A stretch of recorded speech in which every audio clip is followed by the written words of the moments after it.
Welcome everyone to the Avengers podcast, where we talk Marvel, DC, Star Wars, and more. I'm your host Torrin, and with me is my co-host Peyton. Yo, we have a great show for everyone this week. We'll be talking about our favorite voice actors in the news of the week. There'll be time codes in the description or the show notes if you want to jump around. And with that, here's Peyton with the news. All right, we're going to start out with some Marvel news this week. This is according to My Time to Shine. One of these pieces of news we've heard before, but this is a corroboration along with an extra piece of news. Apparently, both Jeff Loveness and Michael Waldron are no longer writing the King Dynasty and Secret Wars, respectively. Let's fucking go. The internet rejoices. Yeah, whatever. I mean, good, I guess. I still think Michael Waldron did nothing wrong, to be honest with you. I think he was dealt a bad hand, but when it comes to Jeff Loveness, that's fine. Yeah. I mean, we like Quantumania enough, but like, they're no Marcus and McFeely. Mm-hmm. So it is what it is. But this is also according to My Time to Shine. She-Hulk season 2 is happening. Good. Fuck the haters. So this is going to be another time where I take a break from the internet once again. Yeah. One of the worst eras. Yeah, one of the worst eras of being on the internet. Yeah. Crazy. Worst eras in recent memory are She-Hulk, Falcon the Winter Soldier, and Obi-Wan. Oh, yeah. Obi-Wan was rough. Jesus, that was horrible. But yeah, next piece of news, Disney VFX workers are voting to unionize. Over 80%. 80% of Disney's in-house VFX members have officially signaled their desire to unionize. Good. Huge. Amazing. We're seeing like this new boom of unionizations. Like, I think I read somewhere that it hasn't been this crazy since like the fucking 50s. So yeah. Everyone should unionize. Everyone needs to unionize. Get that bag. VFX artists need to unionize. Hell, we're talking about voice actors today. They need to unionize. Actually, speaking of that, SAG-AFTRA is looking to get like video game actors to unionize. I saw that. Good. So yeah, that's fantastic. But moving on to some, I guess technically it's bad news, but it's in result of the strikes, which is a good thing. So, but this is according to the Hollywood Reporter. X-Men 97 is going to release in early 2024, which I don't think we've gotten a release date for that. So that's just normal. What If season 2 will release around Christmas Day? That'll be fun. Echo has been delayed from November of this year to January of next year. So is what it is. I'm really curious if they're going to keep the binge model for that show now that it's delayed, or they're going to do something different. Yeah, all the strikes are just like, I mean, like I said, it's good. Great for everyone that's unionizing, and all the delays. I ain't worried about that, because you want to know why? It helps me catch up with all the stuff that I'm missing. And you're missing many things. I am missing many things. Also, I saw the video that Adam Driver said about the strikes yesterday and other companies, because you have companies like Neon and STX who are like very smaller independent companies who can like appeal to SAG's wish lists and pay their actors, but big companies like Disney can't even do that, which is it's upsetting, but at the same time it's like not surprising at all. And that's why I was talking to my friends about this, because we want to be in the film industry, and we like doing this stuff, but we're gonna experience a kind of like a new cultural renaissance with film, and everyone's gonna start making their own independent company, and it's gonna blow up, because it's not like Disney or anything, nothing that's connected to Hollywood. So and that's why also I really enjoy movies from A24 and Neon, because the quality is all there, and if they're able to fulfill SAG's wishes, it makes it even better, and I'm willing to support them even further along like the company's longevity. In 100% agreement. Agatha Coven of Chaos, two things here. Agatha Coven of Chaos has been delayed from winter of this year to early fall of 2024. God so damn. Almost a whole year delay. Yeah. And also, it's been retitled again. Oh, dude. So we've got Agatha House of Harkness, Agatha Coven of Chaos, and now it's Agatha Darkhold Diaries. That's fucking horrible. Which apparently, with where the show's going, apparently Darkhold Diaries is a more apt name, but I don't know. We'll see. I guess clearly it's a play on Princess Diaries. Yeah, I do like Coven of Chaos though. I liked House of Harkness.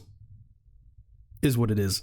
But Daredevil Born Again, Ironheart, and Wonder Man have all been delayed indefinitely. Mm-hmm. Yeah, because of the studio's inability to continue to refuse to pay writers and actors fairly. So, Yeah. Maybe if they just did that. Yeah, no, man. Maybe if they actually gave like money to people, Yeah, 1% of their income. Yeah, make people like have livable wages. Yeah, it's such a crazy concept. Literally, if you look at the numbers, they're literally asking for nothing, basically. Yeah, exactly. They should borderline be asking for more, to be honest. Yeah, they should be asking for more, and I want them to ask for more. But of course, they want to be greedy so fucking bad. Like I said, like things are gonna like liven up soon for the little guys, and they're gonna find work in like these like smaller independent studios, and it's gonna be like so wonderful for them. I hope that happens, but it's just like insane on how like, I mean, of course, like we've seen it in history before, but like asking for like something to like live off of is fucking crazy, especially from like fucking Disney. Yeah, like Disney, Netflix, and like Warner Brothers, or I don't even know much about Warner Brothers. I know it's just mostly Disney and Netflix I've been hearing about, but still, it's like, come on, it's not that hard. It really isn't, or it shouldn't be, at least. Yeah, they want to be ignorant. It's pure greed. Yeah, it is pure greed. It's pure greed, but also like apparently like David Zaslav and Bob Iger were like confused that people were not siding with them. They were like, why do people support the actors and writers? What a weird concept. Yeah, I don't know. I remember the Netflix CEO was like, oh yeah, you said that. Like, I think like at one of our podcasts, like it's gonna set like this is gonna set a precedent. Like them asking for money, it's gonna set a precedent. I'm like, wow, like, yeah, no shit, buddy. Yeah, this is gonna set a precedent for all the future. Yeah, good. That's exactly what should happen. Fucking idiots. I know. They're so stupid. Anyway, don't mind me as I take a sip of my Dr. Pepper. The best drink on the planet. Is it a regular Dr. Pepper? Mm-mm. The Dr. Pepper Zero? Mm-hmm. Yeah. That's good stuff. Good stuff indeed. Next piece of news, and our last piece of news. It's a bit of a sad one.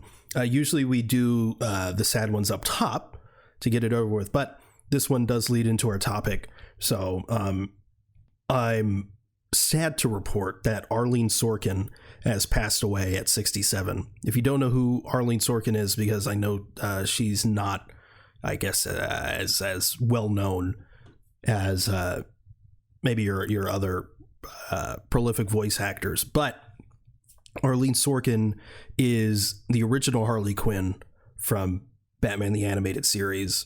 And not only that, if you're a big fan like me, if you're a big fan of Harley Quinn, not only was she the original voice, she is literally the inspiration behind the character. Without Arleen Sorkin, Harley Quinn would literally not exist.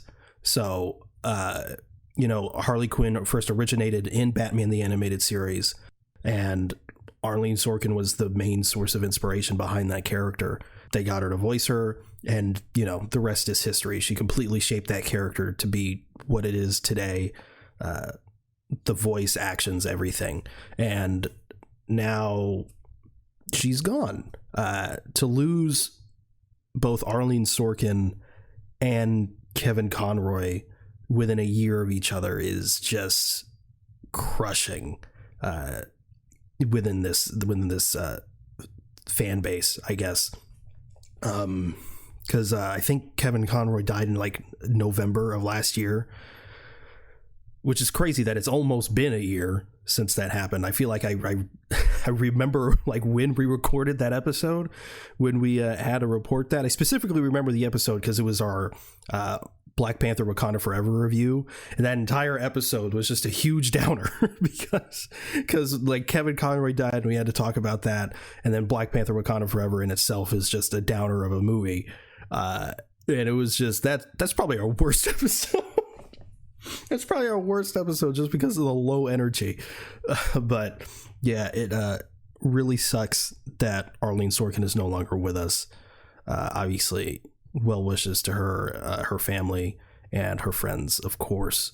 But yeah, her passing inspired us to do this topic, our favorite voice actors, because just being, if you're a fan of this sort of space, voice actors may pop up on your radar, but not obviously they're not as well known, I guess, as your quote unquote regular actors, even though that term is stupid because they're all actors. But as your like live action actors, like your Robert Downey Jr.'s and Chris Evans and what have you, because these people do deserve a shit ton of credit, because some of your favorite shows, some of your favorite games, especially the story driven ones, have stupidly good performances. If they were movies, Oscar worthy performances. So yeah, I think it's important to acknowledge these people, and also because we're huge fans, we love this space, we love voice actors. They're just the best. I genuinely don't know a single voice actor that's like known to be like a prick. Like you always hear like live action actors all the time being like, oh, apparently that person's an asshole and that person did this and that. You never really get that from the voice acting community, which I absolutely love. Yeah, so we're gonna talk about our favorite voice actors and stuff like that. But first, I kind of want to talk about how we approach, or not how we approach, but like how we sort of got into this. Because again, we're big voice acting fans. My dream job is to be a voice actor. Torin would dabble, I think, right? You dabble. Yeah, I dabble in it, and I still would want it to be part of like my profession. For me, like I said, like I want to be a filmmaker. I want to be like a director and actor, and I mean, part of that was voice acting, and like that was kind of like my first like idea, like because like back then, and still kind of now a little bit, I would like watch anime, and I'm like, hey, like I really want to get into voice acting, and then of course that kind of like transition. So yeah, I mean I wouldn't say like I dabble, but like I still would want it to be like something that I would do in my career. Yeah, for sure. I want it to be my main thing because that's all I'm good at. That's not really, but like I mean, like maybe the only other thing in like show business that I think I'd want to do is maybe write. Even then, there's like hard specifics in that. Like I think I'd love to work in like a writer's room for like a sitcom or something. Regardless, anyway. So like, what was your like first introduction to like the voice acting world? So basically, like I said, I was watching a ton of anime, and like one of my first, I guess like the anime that kind of like was kind of like my gateway was like Naruto. Even though I had watched anime like when I was younger, like occasionally Dragon Ball, but like it was like Inuyasha. But watching Naruto and like binging that, it just kind of like was like, it was like really cool. Like just knowing that like people can have these like performances, like, just like in the booth. And then, and they kind of like progress more towards there, like through video games and other forms of media, like, cartoons. And another person that really inspired me was Kevin Michael Richardson. Kevin Michael Richardson, like he does he's like very known. Crazy range. Like, yeah, crazy range. You know, from like King Neptune from SpongeBob or Gantu from Lilo and Stitch. Yeah, and some other voices Joker like in the Batman. Cleveland Jr. and Jerome from Family Guy and the Cleveland Show. Bro from the Flintstones, forgot his name. Yeah, you know, he has like some voices from Avatar: The Last Airbender, Chowder. You know, like he's there. Like he's been a part of like the voice acting community for a long time. Has an incredible amount of shows and television shows, video games, movies under his belt as a voice actor, and that was like my really big inspiration for that. And there's other more inspirations that I would get into once we talk about that. But yeah, that was kind of like some of my introduction. It was anime and Kevin Michael Richardson. Yeah. Hell yeah. I can't believe I get to tell this. My sort of introduction to this was it was a couple things. So how old were you when you sort of like figured out that this was like a thing? Like, yeah, I think I was like, you know, maybe like, you know, like 16, 17, because that's when I started like watching like anime like that. Interesting. I was 10. Yeah. Oh, you were 10. Yeah, I was 10. Well, the thing is, like, of course, you know, like I never really thought about it before. Yeah.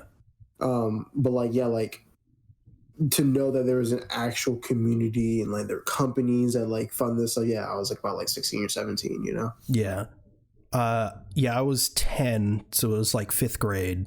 I was always like a huge, or back then, or I guess still technically, I don't watch as much as maybe I should, but like I was a huge fan of Looney Tunes, which unfortunately is just not as popular as it used to be. Kids these days don't know Bugs Bunny. They don't know shit about Bugs Bunny. No, but like in 5th grade, I was a huge fan of Looney Tunes, and like me and my friends at like recess would play Looney Tunes. We'd have like designated characters. Like each of us had a designated character. When we started, everyone wanted to be Bugs Bunny, because who doesn't want to be Bugs Bunny? But we had, I forgot what we did, if it was like a coin flip or we did rock, paper, scissors. But my friend Darius was Bugs Bunny, and I got Daffy, which I was fine with, because I love Daffy. He's like the idiot, but he's hilarious. So that was cool. You know, my friend Brandon, who you know, Brandon, he was Yosemite Sam. My friend Nicholas was Marvin the Martian, and so on. So like we'd play like Looney Tunes at recess. And if anybody knows anything about voice acting, you know, probably know where this is going. But like I was probably like, in hindsight, I was probably really annoying because we'd like do the voices, but I would be like, no, man, you're doing it wrong. No, man, it's more in the back of the throat. You know, if you're doing Marvin the Martian, it's more in the back of the throat, bro. Like that's the shit I was doing. And like the voices I was doing, it wasn't very good. I mean, I was fucking 10 years old. I was doing Daffy Duck. I was probably like, you're despicable. I was probably doing that, and I was like, man, I'm so good at this. But that's but like one day it was like a rainy day, and you know, when you're in school and it's a rainy day, you don't go to recess. They do like an indoor recess, essentially. Yeah. And my teacher put on the TV, Looney Tunes was on. I was like, hell yeah. And I don't know what it was, and in that moment I was just like, I wonder who plays these characters, because like I wasn't like the kind of kid that was like, these characters and these things are real. The Hulk is real. Like I was fully aware like this is fiction. So like obviously there's people that are playing these characters, and I was like, man, who play these characters? So go home, get on a really shitty computer with a shitty internet that takes like 10 years to load up a page. And it's like, go to Google, it's like, who plays Bugs Bunny? Mel Blanc. Awesome. This guy Mel Blanc plays Bugs Bunny. Awesome. Is what it is. Who plays Daffy Duck? Mel Blanc. Oh, okay. Who plays Yosemite Sam? Mel Blanc. Who plays Sylvester? Mel Blanc. Who plays Tweety? Mel Blanc. Who plays Elmer Fudd? Mel Blanc. Who plays Marvin the Martian? Mel Blanc. Mel Blanc. Mel Blanc. Mel Blanc. Mel Blanc. Every character except Elmer Fudd for a time. The original Elmer Fudd died, but then Mel Blanc took over. Every single character except I think Granny is played by Mel Blanc, and Mel Blanc does even some of the sound effects. It's ridiculous. And so like my brain fucking exploded. Like, how can one guy play a stupid amount of characters, essentially be the show? He is Looney Tunes, Mel Blanc. And that just that blew my mind. There was some documentary on him or something on YouTube that just again highlighted this industry, and it was then that I was like, oh man, I think this is like what I want to do, and I haven't wavered since. So yeah, Mel Blanc, Looney Tunes and Mel Blanc. But after that, this voice acting world just sort of exploded. And then I started learning about, other voice actors and who they play, what they look like, their range, like figuring out, this thing that I love watching. Oh, turns out they play this other character in another thing. And then I think the two instances that blew my mind the most were Mel Blanc, playing all the Looney Tunes characters, among other things. He's like Woody Woodpecker and shit. And Porky Pig and what have you. But the second one was figuring out that Luke Skywalker plays the Joker. Fucking annihilated my world. like in what universe is the guy that goes, I was going to Taiji Station to pick up some power converters? The same guy who plays the fucking Joker. Like, that's crazy. Mel Blanc is easily up there, and Mark Hamill obviously is up there as well. I mean, bro plays a stupid amount. It's like once you know it's Mark Hamill, it's like almost obvious. But like Skips in Regular Show, I fucking loved Regular Show. It turns out he skips, and I'm just like, what the fuck? Like he plays a bunch of roles in like Adventure Time. Like he's always out there. But yeah. Besides Kevin Michael Richardson, I would say that another voice actor is Neil Kaplan. And Neil Kaplan is the voice of Madara from Naruto Shippuden, and he's also the voice of Optimus Prime in some of the Transformers media.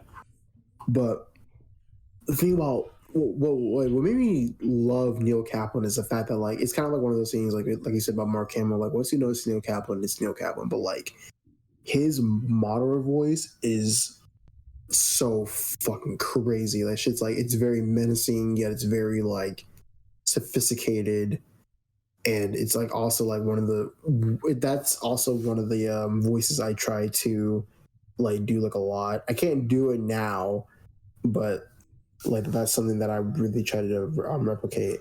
I remember doing I took an acting class in college, and one of the final assignments was to have like a monologue, and I was like, you know what, I got this shit. I did a Madara monologue, and I did it in his voice, and my teacher, I remember that. My professor was like, you do a really great voice. I was like, thank you. That brightened up my day. Brightened up my day for real. So yeah, Neil Kaplan. And also like I had one interaction with him on Twitter.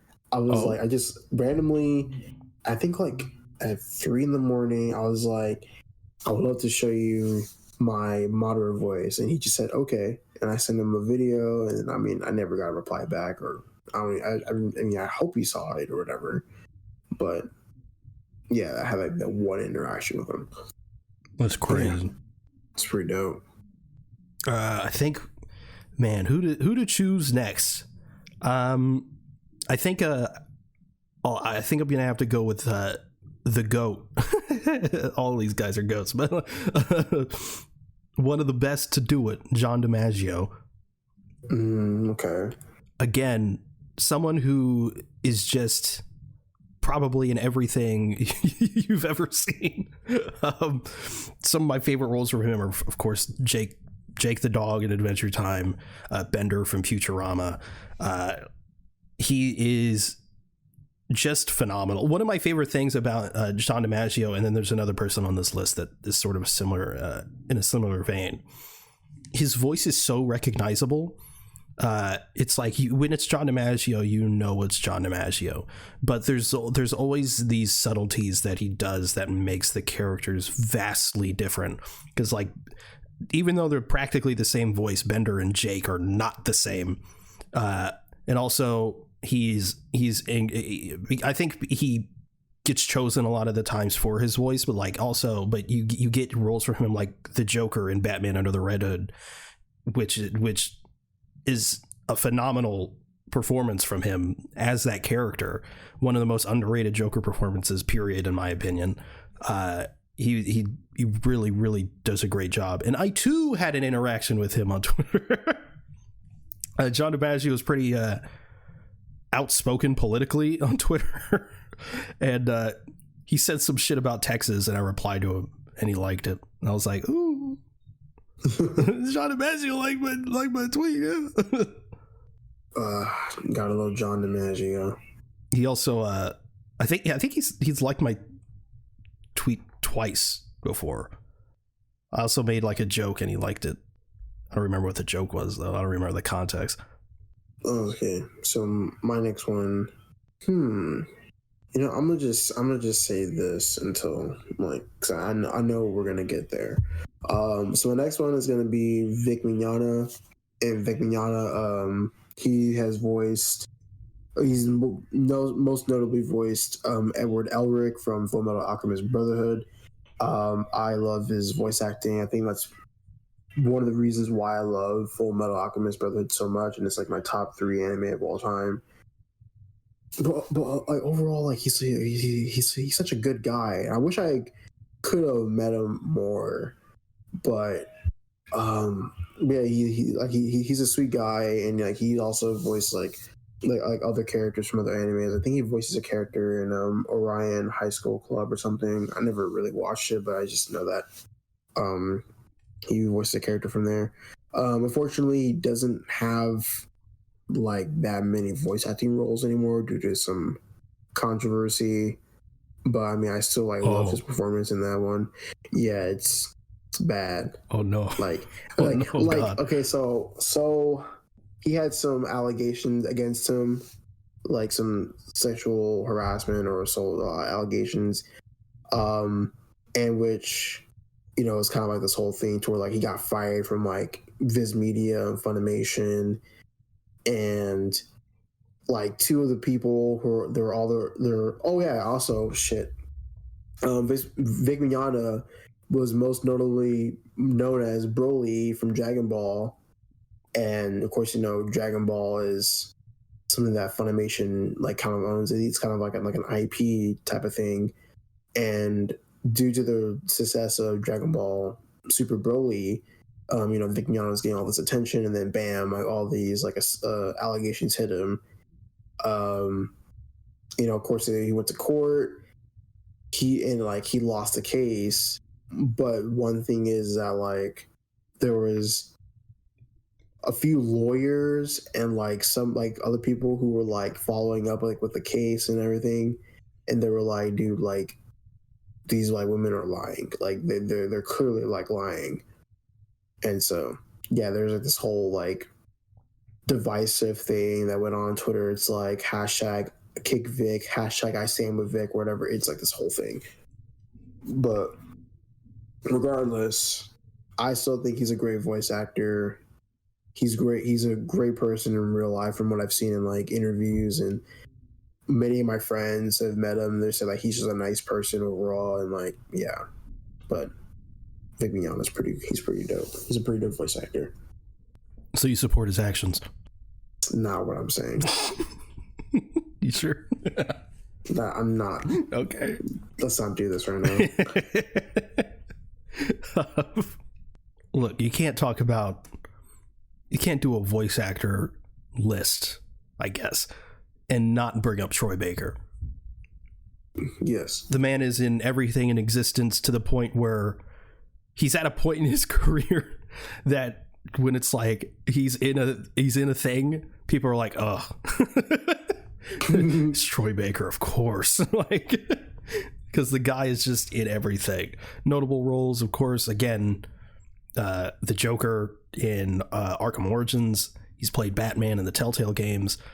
He is, fun fact, the only actor to have played both Batman and the Joker in the same piece of media, which was, I think it was Batman and the TMNT, that crossover.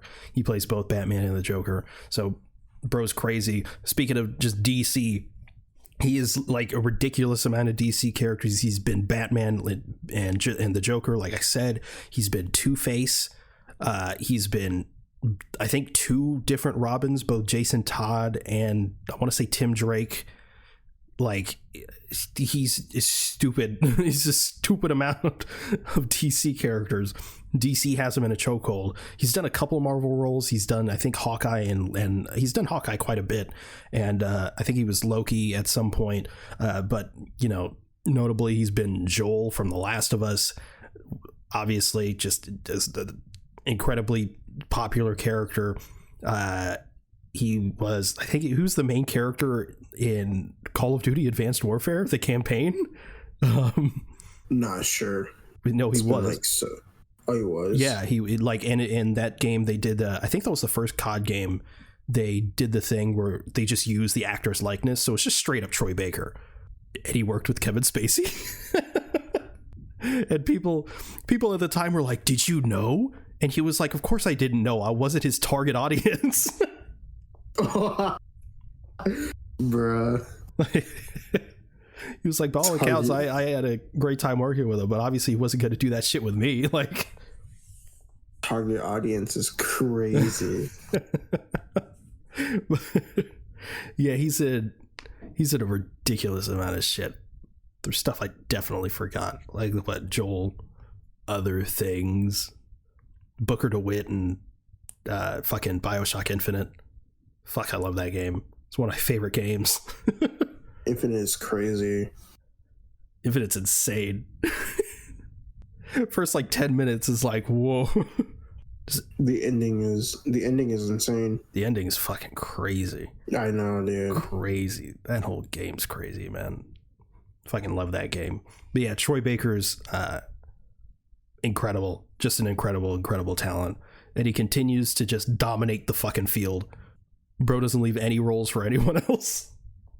He played the bad guy in Miles Morales, the game, the tech dude. It is kind of fun. Like, every time I hear his voice in something, I'm like, God damn it, is that Troy Baker? Look it up. God damn it, it is. But yeah, Troy Baker, he's the GOAT, bro. I can't wait to get into voice acting. Audition for a role. I didn't get it, and I'm like, oh man, who got it? And it's Troy Baker. Can't wait for that to happen. But yeah, it's your turn. Say, God damn it, Troy Baker. Like I should be disappointed, but I'm not. My next one is Johnny Young Bosch, aka the Green Power Ranger, one of the best Power Rangers to exist. He's voiced Ichigo in Bleach, and again, it's another reason why I love Bleach so much, because of like his performance.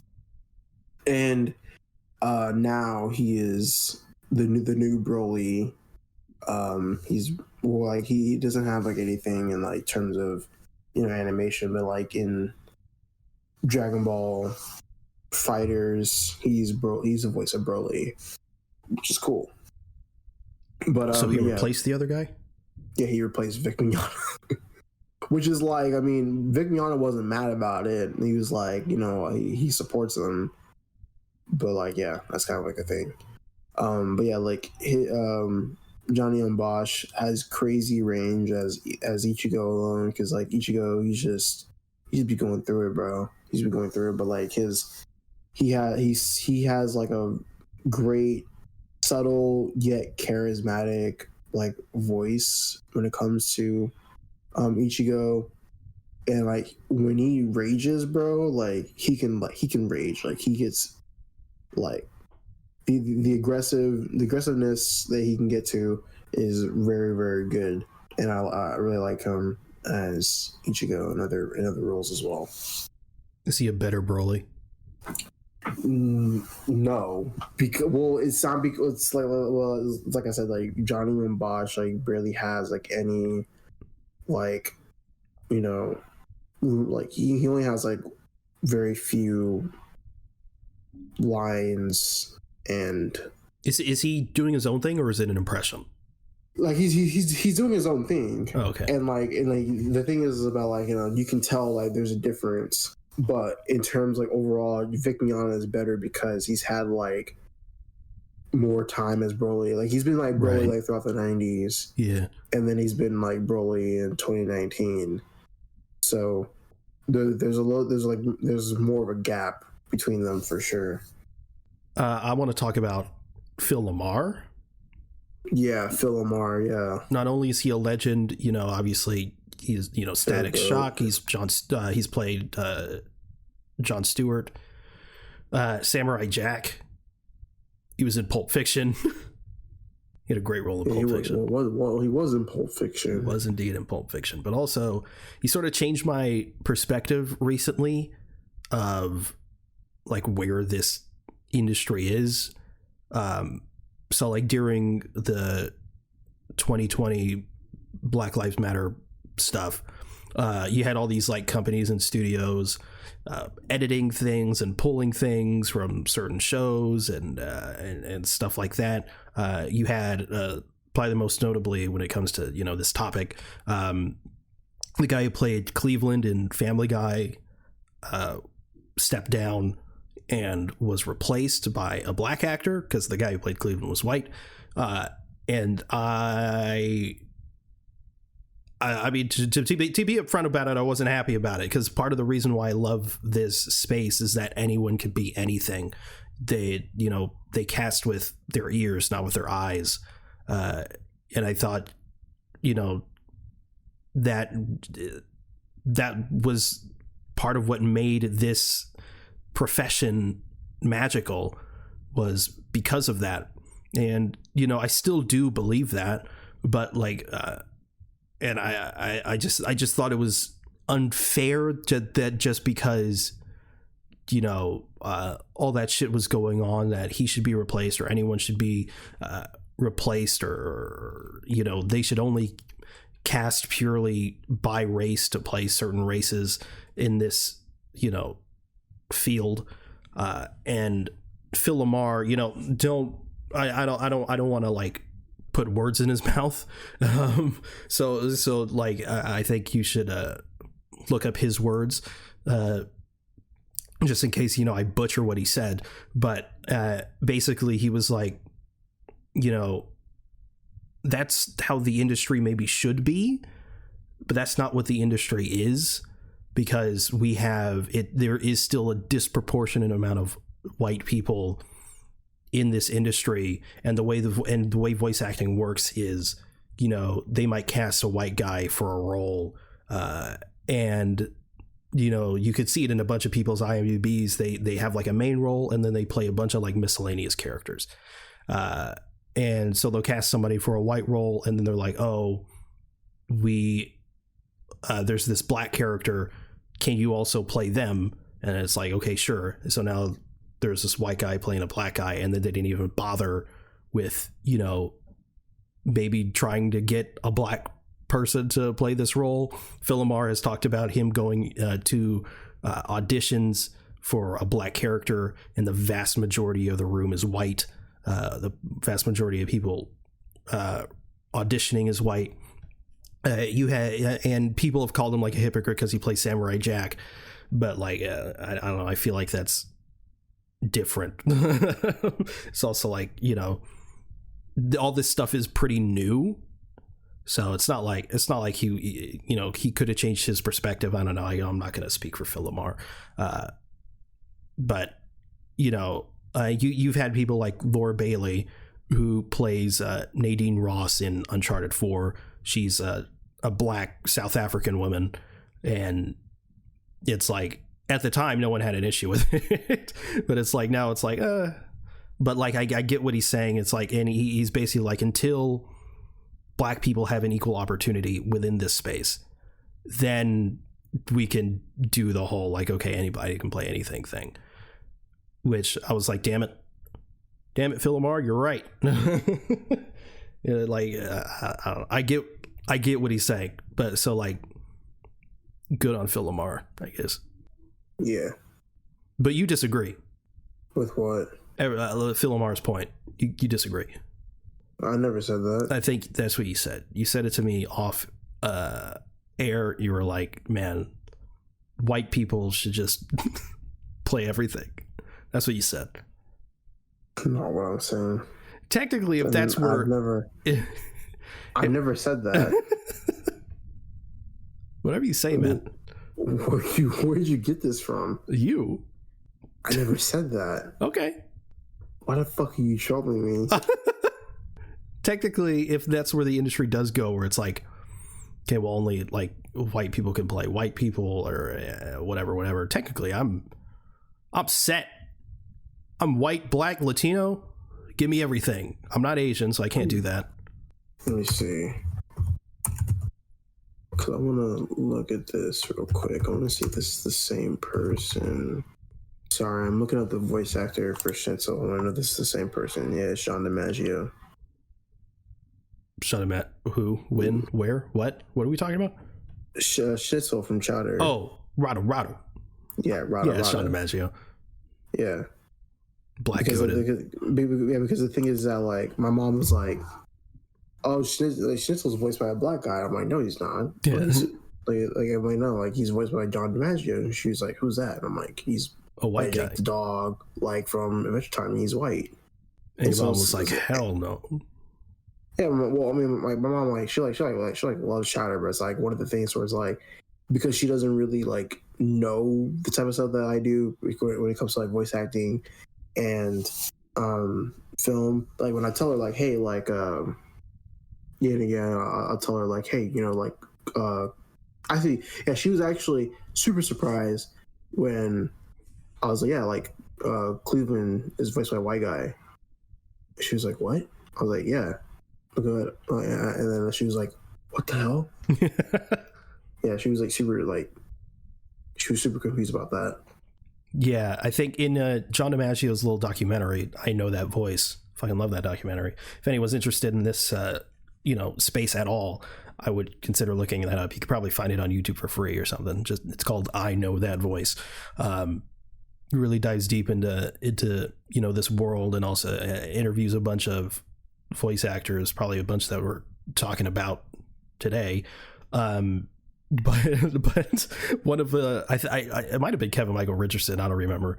It's one of them said that John DiMaggio is the blackest white guy, because he just does a good black guy. I don't like he's played multiple black people before. John DiMaggio does a phenomenal Tracy Morgan impression. Like he does like Eric Bauza, who's the current voice actor for all like the Looney Tunes, does a really good Chris Rock. Speaking of, there's a white guy who voice matches for Morgan Freeman. Mm-hmm. And if anyone doesn't know what voice matching is, it's kind of self-explanatory. It's for like live action roles. It's like, for example, Christopher Walken. He's on my list. Might as well talk about him. Nolan North does a flawless Christopher Walken, and he voice matches for Christopher Walken. So, for example, in the movie Click, there's a scene with Christopher Walken where he goes off screen for a little bit, and they needed to do some ADR, which is when they essentially have to do like supplemental audio for a certain scene because it wasn't working, or there's a rewrite, or whatever the case may be. Maybe the audio was fucked up. So they need to bring the actor in to essentially either dub themselves or add a line.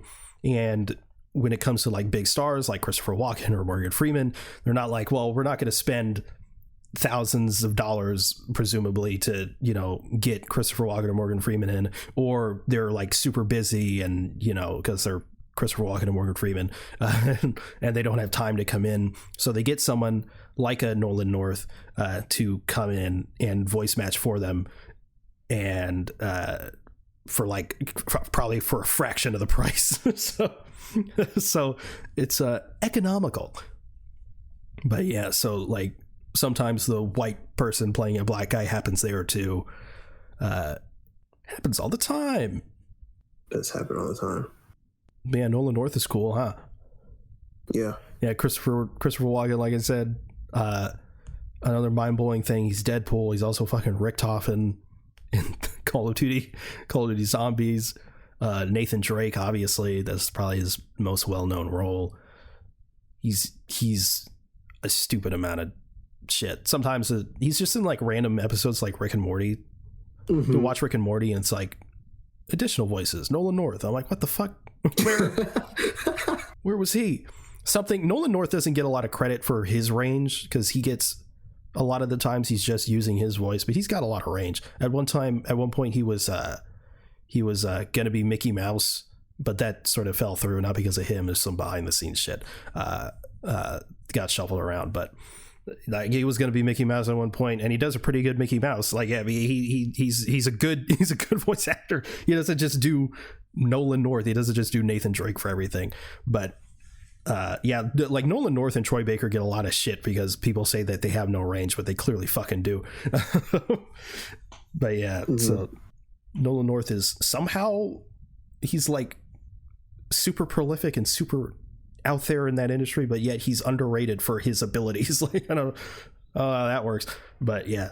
My next one, look, it's another literally another anime one, but it's Justin Briner. Do you like anime? And oh yeah, dude, I love it. Really? I couldn't tell. I know, right? Crazy. But no, Justin Briner, he is the voice of Deku from My Hero Academia, which has All Might, one of the weirdest fan bases ever. And he's also voiced other people like Kid Vegeta and Dragon Ball Super. Like, you know, you have 91 Days, Classroom of the Elite, you know, all these other animes and stuff like that. My brother does a good Deku impression. Yeah, you know, Deku does have one of those voices, or he has like voices. He has like the most stereotypical anime voice. Yeah, exactly. Yeah, he does have the stereotypical anime voice. That's why like anyone can like really do it, which is cool. I don't know if I can handle All Might's power. But yeah, Justin Briner, he's really good. Like, he's very like, it's also like one of those things where it's like, once you know, like if you hear Deku, you're gonna hear Deku like in most of the stuff if you watch all these anime. But of course, you know, like I think he has a lot of range as Deku, because, you know, Deku goes through like a various amount of emotions throughout the anime. Yeah. And so, like, you know, he can cry, he's really happy, he can also get like really aggressive, because I know like season 6, I think that was season 7 of My Hero Academia. Actually, I haven't even been watching it. I am not caught up on that shit. I'm always a season behind. Yeah, I know. But yeah, you know, like, he's gonna have to get aggressive very soon because of how things are in the manga. But yeah, also he's a really nice guy too. I've met him before, and I got a autographed Funko Pop from him, so he's pretty cool. Did he say anything to you? Did he say? Oh, what did he write? Did he like to my favorite baka? That's crazy. I don't remember what the box said, but it said like, but he asked me like how my day was. I said it was good. How about yours? He said it's going all right. How's your day? And he just talks like that 24/7. That's he's stuck like that. No, his voice is actually like normal. Yeah, it's very normal. But I think he put like 2 torn on my Bach. I think he said. I think he said something else, but I'm not entirely sure. You're cute. From Call me. 2019. That's crazy. That's what I'd put. Sussy Baka. But he's pretty dope. All Might, stop acting sus. That's crazy. I think Asui is the imposter. Okay, I'm done. Nah, bro. Please stop, bro. You're scaring the hoes. Okay. It's my turn. Yeah, I'm gonna have to go with sort of what I was talking about with John DiMaggio, how there's like subtlety in his performances that can make vast differences. Hynden Walsh, who you may know as Starfire or Princess Bubblegum, again, one of those voices, like, again, like they're essentially the exact same voice, but they're so vastly different. Like, you can tell Starfire from Princess Bubblegum. And I think again, she's very underrated within the space. It's not like she doesn't get roles, but like I don't think she gets a ton of credit. But also, maybe I'm biased because I love both of those characters so much. That she's Starfire in Teen Titans, one of my favorite cartoons, and Princess Bubblegum in what I think is the best cartoon of all time. So so maybe I'm biased. I don't know, but like, yeah, Hynden Walsh. Kind of a short one here, but like, yeah, Hynden Walsh is just I think really, really brilliant and doesn't get the credit she deserves. Yeah, I don't know who that is, bro. I'm kidding. You hate Teen Titans. You're like, ugh. I love Teen Titans. You despise it. Nah, I don't think that at all. Where'd you get that from? I don't know, but like I think it's also impressive, and you see this with a ton of voice actors. Again, someone on my list is gonna pop up. Like, these, as much as I hate to say it, a lot of these iconic known voice actors are getting old, and it's just, I think it's always fascinating to me that like someone like Hynden Walsh can like like play these characters like they never fucking stopped, and like they're like, her voice is like still super light and bubbly, and I love that stuff.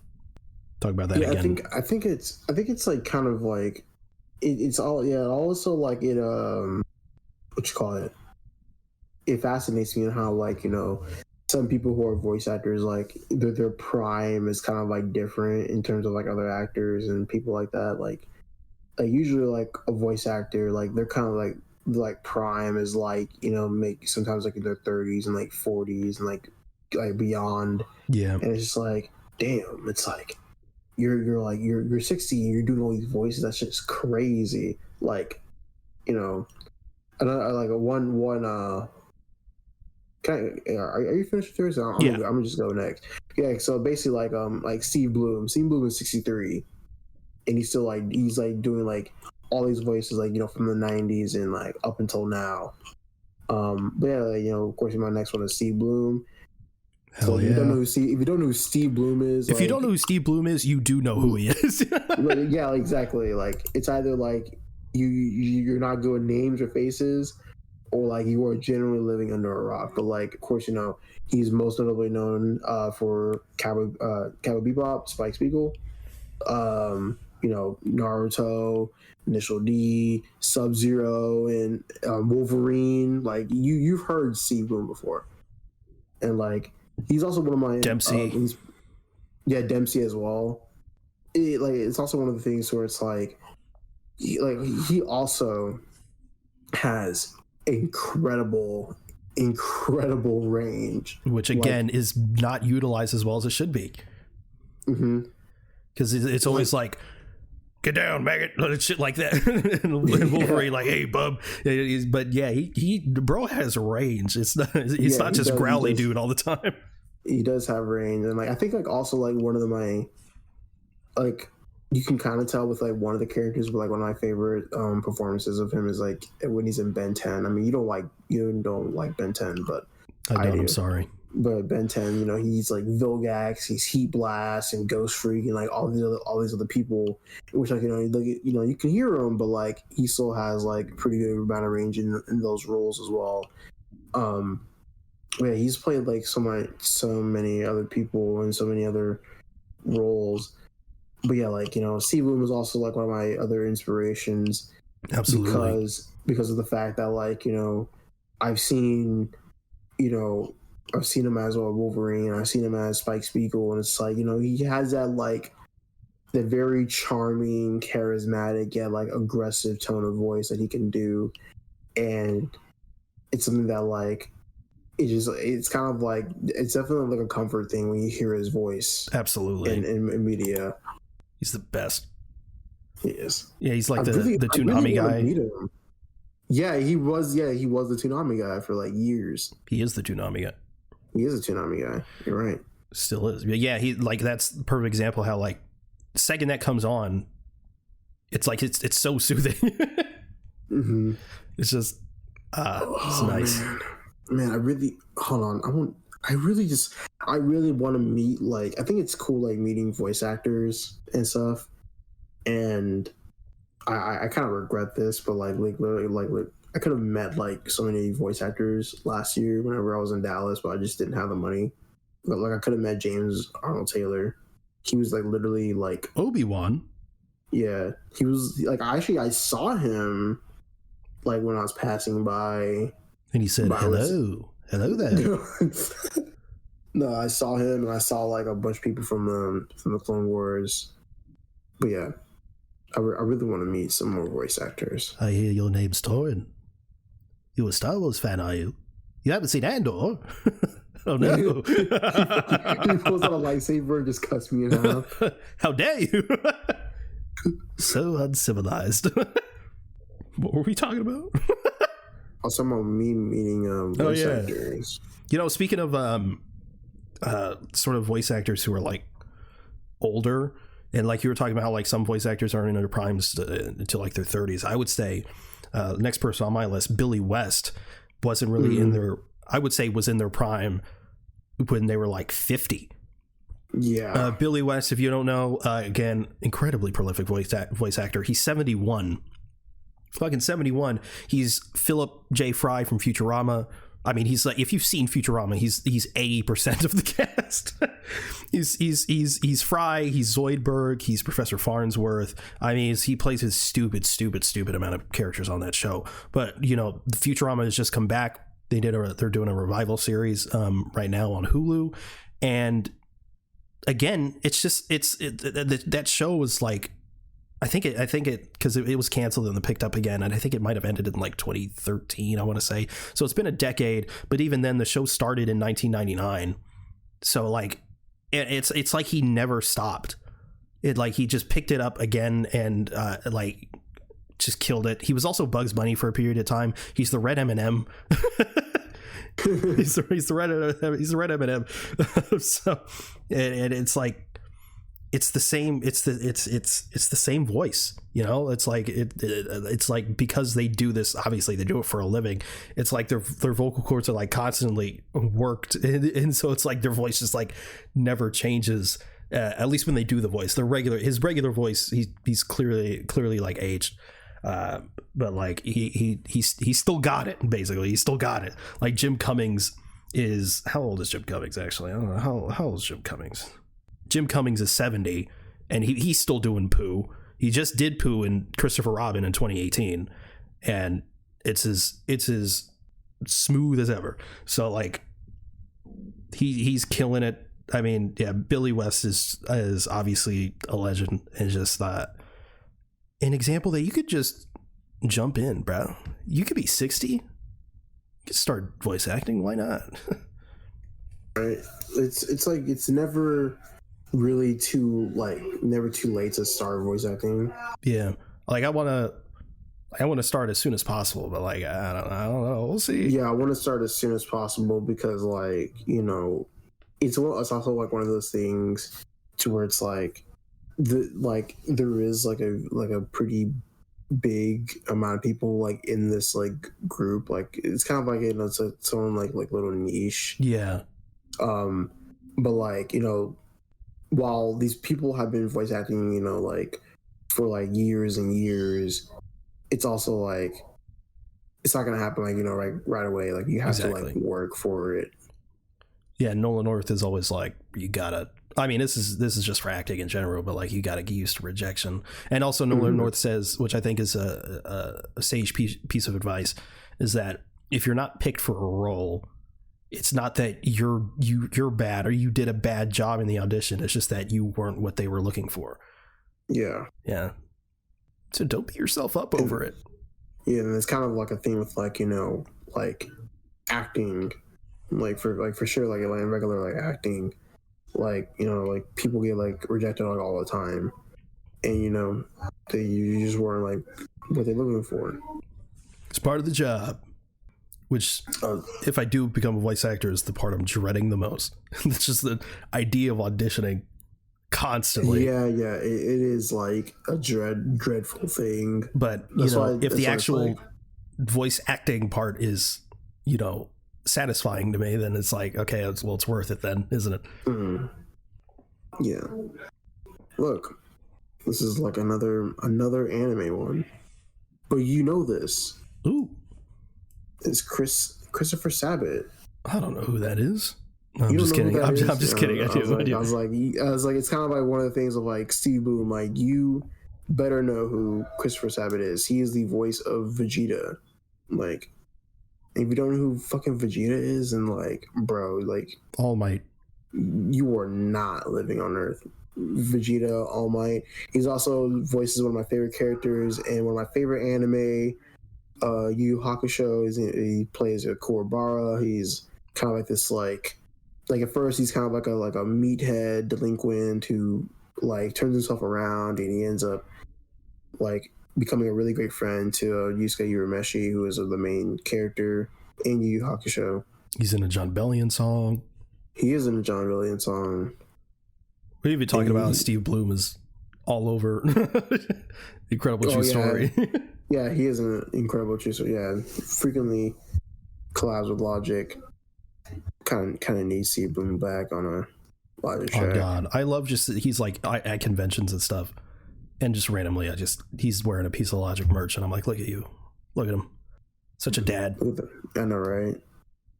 Such a great person. But yeah, anyways, yeah, you know, Christopher Sabat is yeah, he's a treasure. Now, the thing that you said earlier about like, you know, it's like very, very kind of like rare where like, you know, voice actor is like an asshole. Yeah. I've heard a lot of stories about Christopher Sabat being an asshole, dude. Really? Yeah. Him and Sean Schemmel too. I don't know who that is. Which I'm not surprised with like Sean Schemmel. So it's like, the anime group. Okay. So it's the anime people that are assholes. Got it. Good thing I'm not in that world. Yeah, because like you know, the thing about Christopher Sabat is that he came here. Him and Sean Schemmel came here in April, like literally like a week after our birthdays, like April 14th or whatever. What is dox us? But like, oh, well, I'm just kidding. They don't know. But yeah, like, well, I didn't hear it from that convention, but like I've heard like people who have met Sean Schemmel and Chris Sabat. It's like, yeah, like they're like, dude, like they're like assholes. Like they've always had an attitude whenever I asked for like an autograph. And it's also like one thing to where it's like, it all really depends on like how that person is and like what type of day they're having, you know. And it's very unfortunate that like you'll catch a celebrity that's like at a convention on a bad day, because you know it's a convention. They're gonna meet. Yeah, they're there for a reason. Yeah, they're there for a reason. They're gonna be meeting thousands of people, getting paid, like signing autographs, having to conversate with you. They're gonna get tired like easily. Actually, you know, speaking of conventions, for a lot of people that may not know, for voice actors who are like sort of like less well known or don't get as many roles, but may have like, let's say like a particularly popular character, a lot of times they make a lot of their money from conventions and doing signings and stuff. So yeah, like it's kind of like a thing like that. Like, yeah, so it's the anime people. Yeah, sometimes. I've heard a couple things about certain other voice actors. A lot of people feel some type of way about Troy Baker, but I haven't actually heard any like stories like, oh, he's an asshole. It's just people are like I hate to say it, but like people are like they get the ick from him just because of the way he like carries himself and the way he speaks. And I'm like, okay, I guess, but I haven't actually heard anything bad about the guy. But it is what it is. I guess next one for me, we'd have to go with the absolute legend, Tara Strong. Yup. I mean, she's like, how would I even? She's like, I guess like the Steve Bloom, the female Steve Bloom, in the sense that like, if you don't know who she is, you know who she is. She's literally in everything. Name a couple roles. Name a couple roles. I don't know. Timmy Turner. She's Timmy Turner. She's Ben 10. Raven. Yep. Harley Quinn. She had a couple voice roles in Rugrats. Batgirl. Fucking love Rugrats, bro. Of course, you know Harley Quinn. She's Miss Minutes in Loki. Yeah. Scared the shit out of me in one of those scenes. She's Bubbles in Powerpuff Girls, right? Yeah, I think she's Bubbles, yeah. She's one of the My Little Ponies. I don't know anything about that shit. You can ask Torn about that, though. I'm not shut the fuck up. Not a fucking brony, dude. Crazy. I don't know, man. I don't know. But yeah, she's in crazy. She's in literally everything, and again, her range is just crazy. Of course, she took over from Arleen Sorkin for Harley Quinn. She was the original, not literally the original, but she was the original Batgirl on Batman the Animated Series. So keep it in the family there. Yeah, she's just stupidly prolific in this industry, and she just continues to absolutely murder it. You ready for my next one? No. Oh. But you can say it anyway. It's gonna kind of shock you, but there's a reason. Shock me. Yeah. Seth MacFarlane. I had Seth MacFarlane on my list. Yeah. Bro voices too many people on Family Guy. And American Dad. I mean, it is his show. But still. Yeah, I mean, Seth MacFarlane. MacFarlane. Great guy. Great guy by all accounts. Incredible creative. Because it's not like he just does voices, writes, and what have you. Incredible singer. Bro Sinatra incarnate. Literally. Yeah, like every character on Family Guy. Yeah, every character on Family Guy, including like Ted, because like I was recently watching Ted. Yeah. Ted, and Peter, Quagmire. Yeah. Stewie. Yeah, that's what I was thinking of. Brian, which is just his regular voice. He just has an incredible voice in general. This is a regular speaking voice. It's not fair. He has it all. Yeah, I know. Gotta love Seth MacFarlane. Yeah, I love him. Is it also my turn again? Or is it your turn? No, it's my turn. You go. Yes, you go. You have more than me. Okay. You know how I was talking about how with Troy Baker, it's gotten to the point where it's like if you hear he's in something, people are like annoyed because he's in everything. Yeah. So this is how I feel about this next person. Can you guess who it is? Even more so than Troy Baker, Steve Bloom, or Tara Strong, this person is literally in everything imaginable, and it pisses me off. Every time I see their name, sure. I'm just like, God damn it. Of course, it's D. Bradley Baker. Oh, damn it. I should, yeah. It's to the point, it's like, okay, he's all the clones of the Clone Wars. Very, very cool. Awesome. I love it. All right. He's Perry the Platypus. He's a bunch of other fucking characters. But when it gets to the point where I'm watching James Gunn's Suicide Squad, James Gunn's The Suicide Squad, and it gets to the credits, and it says additional voices D. Bradley Baker, and I'm like, huh? Excuse me? And I look it up, and I see that he plays the fucking Rat. What the fuck? I'm like, okay. Why? I mean, it's not cool, man. He's in everything. He makes every sound imaginable that he's just what is this man's vocal cords? He's just literally in everything.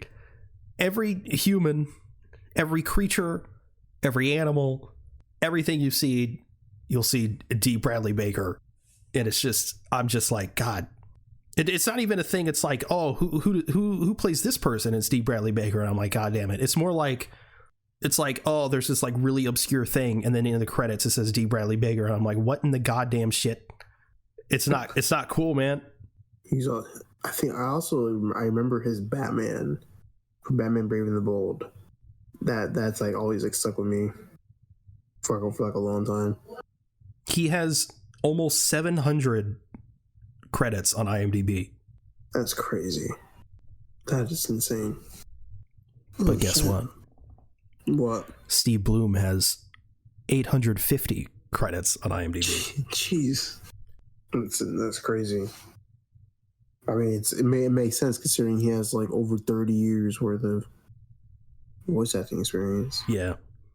Are you ready for my next one? Yes. It's J.K. Simmons. See, I was thinking about J.K. Simmons, but I was like, because I put Mark Hamill down, and it's like, okay, well, he's like a live action actor, but at this point in his career, he's more of a voice actor than anything. So J.K. Simmons, I was like, he's great, but do I put him down? I don't know. Or like, of course, J.K. Simmons, he's mostly known for his live action stuff, but like, it's also one of the things where like his voice also just has like, his voice is like recognizable as well. J. Jonah Jameson in non-live action stuff. Yep. Omni-Man, obviously. Omni-Man. Dude from Avatar: The Last Airbender, right? Or is that Legend of Korra? No, it's Legend of Korra. Right, I'll watch that shit. You should. Nah. It's crazy how you're sleeping on one of the greatest shows of all time. I'll get to it. Nah. Yeah, you play some people in the Avengers. Of course. Bro from he's a dude in that bestiality movie. What? Zoolander. No, Zookeeper. No, what's it called? I have no idea. The Disney movie. It's a Disney movie? The one with the animals. I don't know much about that. The one that's about racism. The one with the bunny that everyone thinks is hot. Zootopia? Zootopia, there you go. I was like, what the heck? He has some voice roles, and he has a role in BoJack Horseman, Gravity Falls. Yeah. Oh yeah, he's great in Gravity Falls. He's in Brooklyn Nine-Nine for an episode. He is. Yeah, of course. Most notably right now, he also has a voice role in Infinity Train. He's a pig baby, and then most notably right now, he has a role in Invincible. Oh, he's in Baldur's Gate 3. He is in Baldur's Gate 3. Oh. God, I hate seeing this on the IMDb. Commissioner Gordon and Batgirl labeled completed. That fucking hurts. He's in Chippendale Rescue Rangers. He has a voice role in Portal 2. You say it's uncredited? What? You say it's uncredited? No, for Portal 2. Yeah, Cave Johnson. Yeah. Legendary role, also. Yeah, J.K. Simmons is incredible. The GOAT. He is the GOAT. I only got two more. Torn. I only got two more. Oh, God. I gotta sneeze. You can go. I'm anticipating your sneeze. It's not happening. Sorry. No. It was one of those. One of the fake out sneezes. I know. It was one of the fake out ones. The next one on my list is Laura Bailey. Yeah. Again, a legend. Talked about her earlier, how she played a black South African. She's a white woman. People might know her from Critical Role. She's also Abby in The Last of Us Part 2. Please don't send her death threats like people did. Fucking weirdos. Laura Bailey is just fucking incredible, man. She's, again, talk about like with Troy Baker and Laura Bailey, they're like the types, and I guess that also obviously extends to Ashley Johnson. Like Oscar-worthy fucking performances, and they're in video games and shit like that. That's why like this can't be, overlooked. These actors. She's also Mary Jane in the Insomniac Spider-Man games. She plays Black Widow quite a bit. Yeah, she does. But yeah, she's a phenomenal voice actress. She is. A lot of people say that she is the female Troy Baker because she's in everything, and it's like, God damn it, it's Laura Bailey. She was in like one like thing, and it was like, yeah, like a digital voice like Laura Bailey. I was like, where, how, when, why? Oh yeah, she's also in fucking Yu Yu Hakusho. That makes a lot of sense. That she's also in the Boruto. Yeah, I don't watch that shit. Naruto the movie. She's fucking Kushina Uzumaki from Naruto. That's crazy. She's Lady Comstock in BioShock Infinite. Fucking of course, Jesus Christ. Wait. I think it was a game. It was a game. Oh, yeah, she was Abby in Last of Us Part 2. She was? Yeah. That's crazy. Oh yeah, I figured it out. Yeah, she was in. Yeah. She was Kate Diaz in Gears of War. That makes it. Yeah, that's it. You were like, Laura Bailey. Yeah, I was like, what the heck? Who's that? Yeah, Laura Bailey's amazing. She's 42. God damn. That's crazy. Looks phenomenal. I think Tara Strong's 50. Looks incredible. Ready for my last one? Yes. Last one is Sam Witwer. Oh. Dude. Yeah, that's a great one. Dude, Sam Witwer, bro. The man who made me give a shit about Darth Maul. Yeah, dude, he made Darth Maul what he is. On God. But yeah, like his voice, like, so I was watching an interview he did with someone, and they had asked him, like, oh, like, you know, how did you come up with the Darth Maul voice? And he was saying, like, hey, you know, well, I rewatched the Phantom Menace, and he got inspiration for that guy, and then he just that guy. It's fucking Burrow from Guardians of the Galaxy. Oh, he plays the Tick. The Tick? His name is weird, and I can never remember. Who are you talking about, bro? I don't know him. I'm just kidding. Let me view all this stuff. Oh my God! How did I not? I literally just I remembered, and then I forgot. Peter Serafinowicz.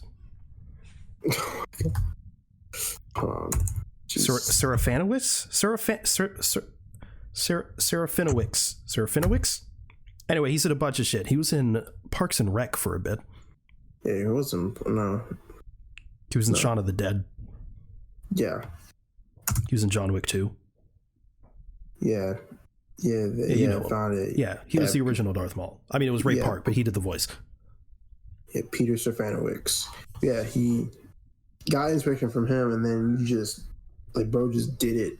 Yeah. And he said he made his voice, like, just, like, kind of, like, a little deeper, and, like, you know, Sam Witwer being the biggest Star Wars nerd, he just managed to do that. And then also, like, they had asked him, like, you know, whenever they were doing stuff for The Force Unleashed, he said in his headshot and his audition, it was like exactly what they were looking for. And when he was also doing like the kind of like the mocap stuff, and you know, he was like doing the meditation, he said he did everything all differently, but the meditation was the same. And the director called him out on it. He was like, well, he doesn't know how to meditate. Like he's kind of like learning from like a Sith. Like he's trying to force his way to like make the lightsaber. And I think that's just kind of like the great attention to detail that I liked from him. Yeah.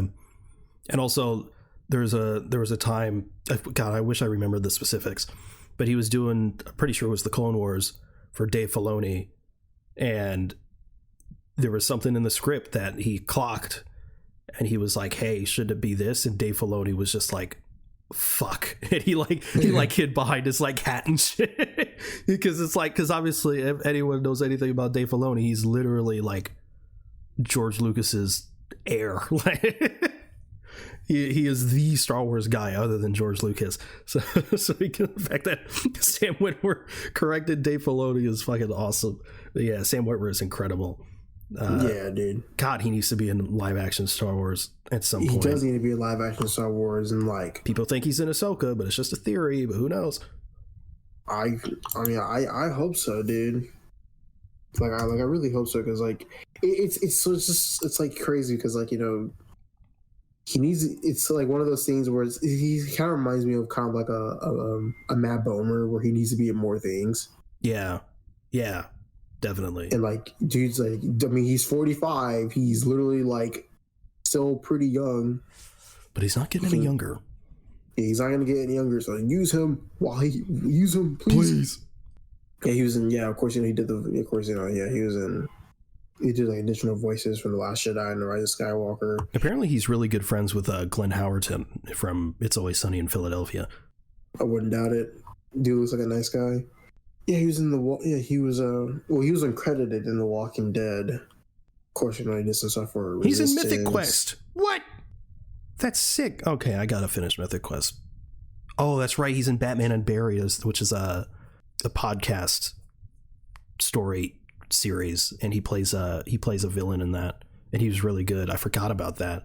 So he was in the cast. It was like whoever played by Sam Witwer, and I was like, oh shit. Yeah, he's just great, dude.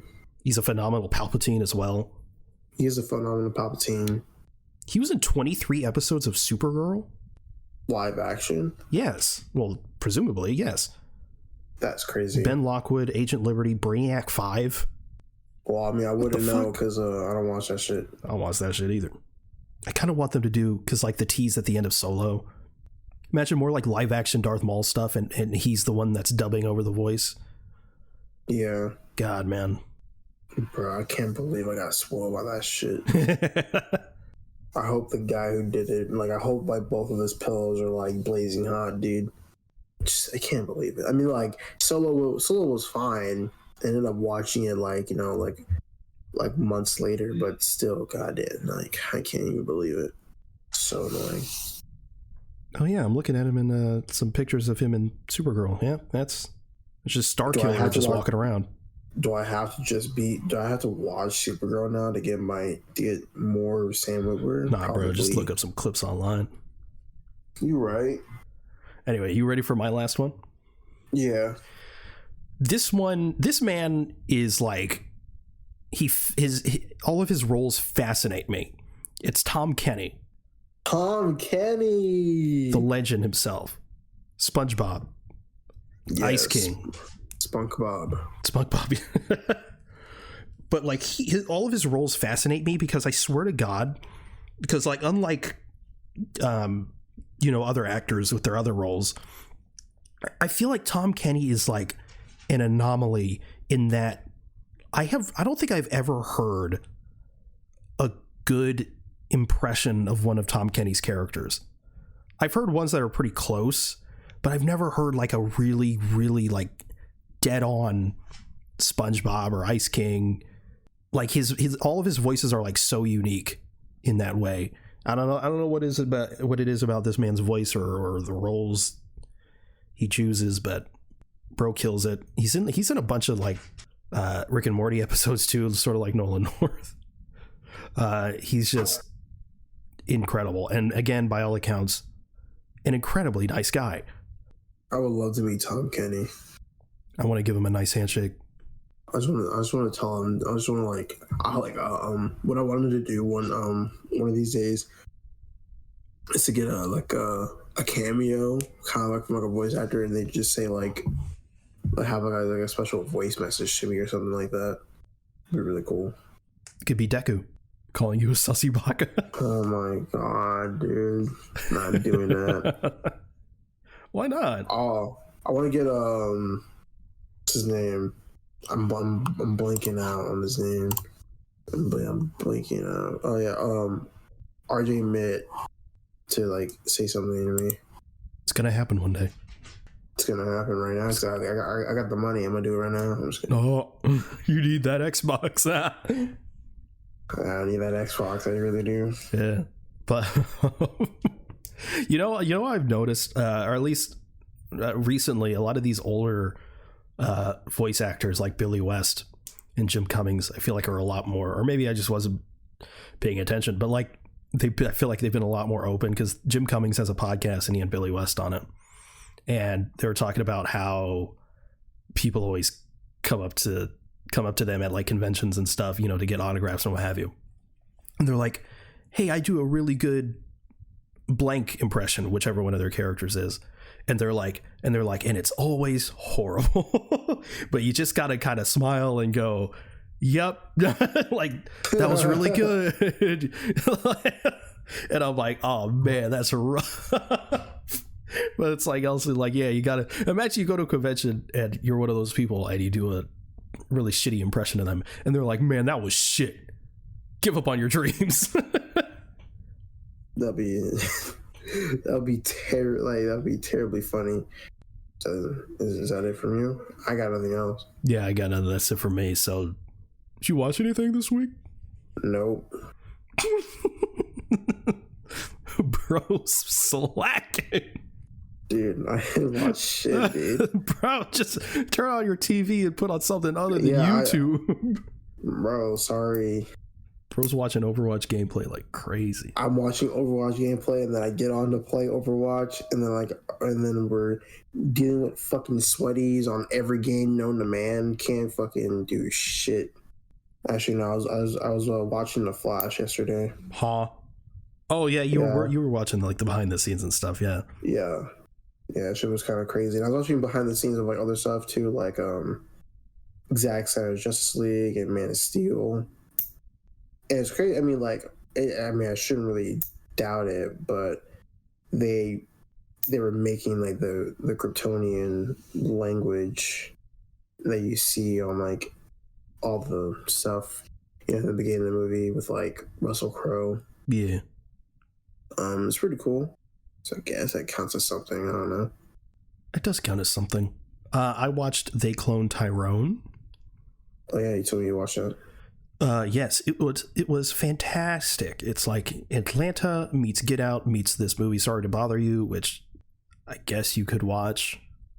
But yeah, like it's more so like that fantastical realism, like Atlanta. Yeah, it's there's a name for it. I think it's Afro Surrealism or something like that. Yeah, Afro Surrealism. Surrealism. Yeah, it's like that. I think the execution in this film, They Clone Tyrone, is better than what they did in Sorry to Bother You, in my opinion.